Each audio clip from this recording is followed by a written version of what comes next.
Malwa coaching classes में आपका तहे दिल से स्वागत है। और आप देख रहे होंगे बोर्ड पर एक डायग्राम बना हुआ है। अब वो किसका डायग्राम बना है? वो बना है पुष्प का डायग्राम बना है। तो आपके क्वेश्चन में यहाँ पर जो भी आपको इन्फॉर्मेशन दी गई है, जो लिखी है, इससे आपके 3 क्वेश्चन क्लियर होने वाले हैं। सबसे पहला क्वेश्चन तो पुष्प का नामांकित चित्र आ सकता है, पहला क्वेश्चन। दूसरा क्वेश्चन स्वपरागण किसे कहते हैं। तीसरा क्वेश्चन पर परागण किसे कहते हैं। तो ये एक तो क्वेश्चन ये आपके डायग्राम के लिए ही आ जाएगा। दूसरा क्वेश्चन स्वपरागण, तीसरा क्वेश्चन पर परागण, अर्थात एक क्वेश्चन और 3 आंसर। एक क्वेश्चन और 3 आंसर। आपने इसको समझ लिया तो आपके कितने आंसर कंप्लीट हो जाएंगे? 3 आंसर कंप्लीट हो जाएंगे। तो ये किसका है? फूल का है। किसका है? फूल का। एक गाना सुना होगा, फूलों सा चेहरा तेरा। गाना सुना है कि नहीं सुना है? हाँ, तो वही वाला यहाँ पर पुष्प फूल बना हुआ है। तो आइए समझते हैं।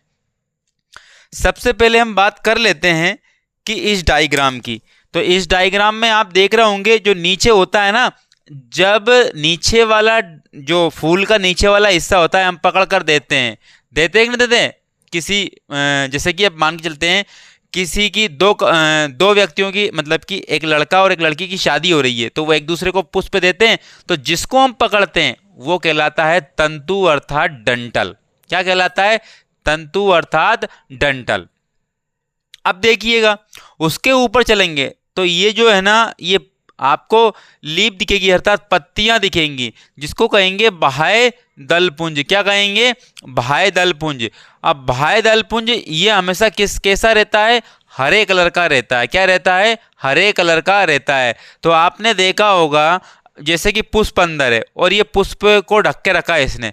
तो जैसे ही पुष्प खिलेगा, तो ये ऐसे होती जाएंगी, ये ऐसे होती जाएंगी। तो ये जो है ना, ये क्या है? दलपुंज। लेकिन कैसा है? बाह्य। तो ये कैसा रहता है? हमेशा हरे कलर का रहता है। इसको पुष्पासन के भी नाम से संबोधित कभी कभी कर देते हैं। और ऊपर चलते हैं तो इसमें जो ब्लू कलर से वो तो क्या है? इसको बोलेंगे हम पराग। ये पूरा क्या बोल देंगे? परागकोश। ये ब्लू कलर का ये भी क्या बोल देंगे? परागकोश। तो जो आपको ब्लू कलर में दिख रहे हैं ऐसे जाते हुए है परागकोश। क्या है? परागकोश है। ठीक है ना? तो हम बोल देंगे इसको पुमंग बोल देंगे। क्या बोल देंगे? पुमंग। तो आइए पुमंग और स्त्री, जैसे कि पुंकेसर और स्त्री केसर क्या होते हैं वो भी मैं बताऊंगा आपको। तो जो ब्लू कलर के हैं वो क्या है? पुंकेसर है। क्या है? पुंकेसर। और जो आपको ब्लैक कलर की पीछे दिख रही है वो क्या है? स्त्री केसर है। क्या है? स्त्री केसर। अब उसके भाग देखते हैं स्त्री केसर के कौन कौन से होते हैं। तो अभी हमने भाग देखता तंतु, और जो नीचे जो होता है हरे कलर का जिस पर पुष्प टिका रहता है उसको कह देंगे पुष्पासन या फिर बाह्यदल पुंज। वो कैसा होता है? हरे कलर का होता है। अब देखते हैं ब्लैक कलर का ये जो दिखा है आपका क्या है? ये अंडा से है। क्या है? अंडा से। और ऊपर चलेंगे तो इसको कहेंगे भैया, ये जो संकरी पट्टी है ना इसको कह देंगे वर्तिका। क्या कह देंगे? तो भैया तंतु, बाह्यदल पुंज, और ये जो है क्या है? अंडा से, और ये संकरी पट्टी क्या है? वर्तिका, और ये जो गोलाकार की है वो वर्तिकाग्र है। क्या है? वर्तिकाग्र। तो हम ऊपर से आएंगे तो नीचे से चलेंगे, अंडा से, वर्तिका, वर्तिकाग्र। तो ये तीनों को मिला करके, इन तीनों को मिला करके हम कह देंगे स्त्री केसर। क्या कह देंगे? स्त्री केसर कह देंगे। तो इन तीनों नामों को अगर मिला दिया, तो क्या कहने लगेंगे? स्त्री केसर कहने लगेंगे। तो स्त्री केसर के भाग कितने हैं? 3। वर्तिकाग्र, वर्तिका, अंडा से, या फिर नीचे चलोगे अंडा से, वर्तिका और वर्तिकाग्र होता है। ठीक है ना? आइए अब इस पे आते हैं। जो ब्लू कलर के लिखे होते हैं वो क्या है? पुंकेसर है। क्या है? पुंकेसर। इसके नाम देखते हैं। इसको कह दिया हमने तंतु, और ये गोल आकार का जो है वो परागकोश है। क्या है? परागकोश। और उसमें छोटे छोटे कण हैं उसको कह दिया पराग कण। क्या कह दिया? पराग कण। तो देखो आप, ये तंतु और गोल आकार का है वो परागकोश है। कोश किसको कहते हैं? खजाने को कहते हैं। कोश किसको कहते हैं? खजाने को कहते हैं। तो और उसमें छोटे छोटे कण क्या होते हैं? छोटे छोटे कण होते हैं ना, वो होते हैं पराग कण। तो इन तीनों नामों को अगर मिला दिया जाता है तो वो बन जाता है पुंकेसर। क्या बन जाता है? पुंकेसर बन जाता है। तो अर्थात ब्लू कलर में जो नाम है तंतु, परागकोश और परागकोश के अंदर छोटे छोटे कण होते हैं, उसको कहते हैं पराग कण। तो इन तीनों नामों को मिला दिया तो पुंकेसर, अंडाशय, वर्तिका, वर्तिकाग्र, इन तीनों नामों को मिला दिया तो क्या हो जाएगा? स्त्री केसर हो जाएगा। तो ये पुष्प के हमने क्या देख लिए? नाम देख लिए। पुष्प के क्या देख लिए हमने? नाम देख लिए। अब आते हैं स्वपरागण किसे कहते हैं। स्वपरागण किसे कहते हैं? तो स्वपरागण के लिए हम एक ही क्या लेते हैं? पुष्प लेते हैं। जो देने के लिए होता है ना, उसी को हम क्या ले लेते हैं? एक पुष्प ले लेते हैं। तो एक पुष्प में ये स्त्री केसर भी होगा और ये पुंकेसर भी होगा। तो हम देखेंगे एक पुष्प जो कितने लिंगी है? 2 लिंगी है, अर्थात स्त्री केसर भी है और पुंकेसर भी है।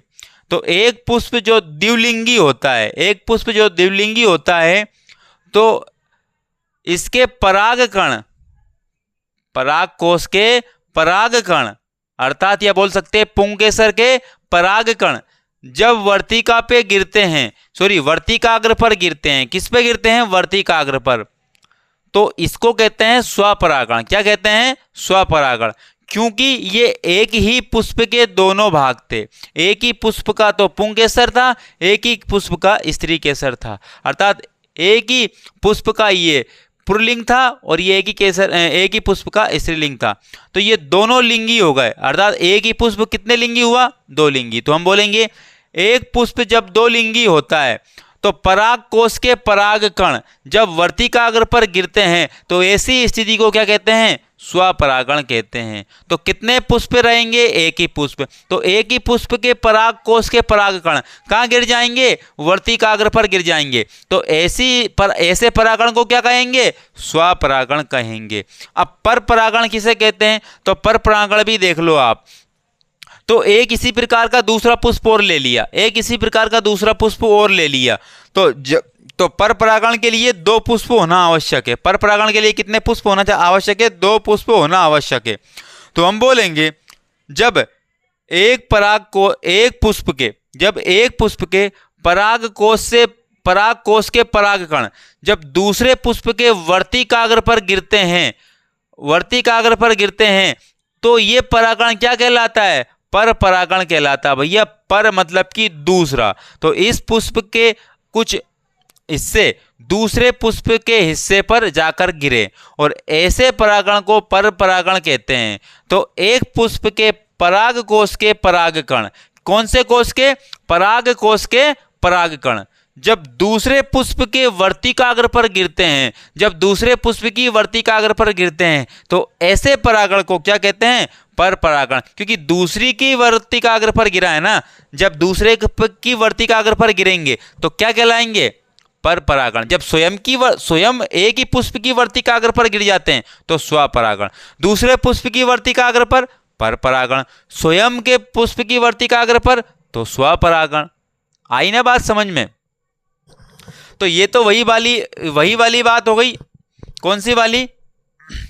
कि घर के अंदर का मैटर तो पारिवारिक मैटर और बाहर का मैटर 2 के बीच का मैटर हो गया। समझ गए ना?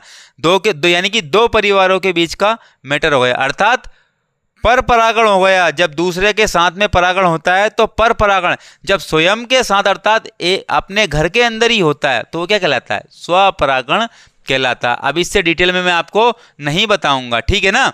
तो पुष्प का अनुदैर्ध्य काट का चित्र, स्वपरागण और पर परागण, आपने तीनों के तीनों क्वेश्चन बहुत ही देसी अंदाज में समझ लिए। अब एग्जाम में गलत नहीं होगा, ठीक है ना?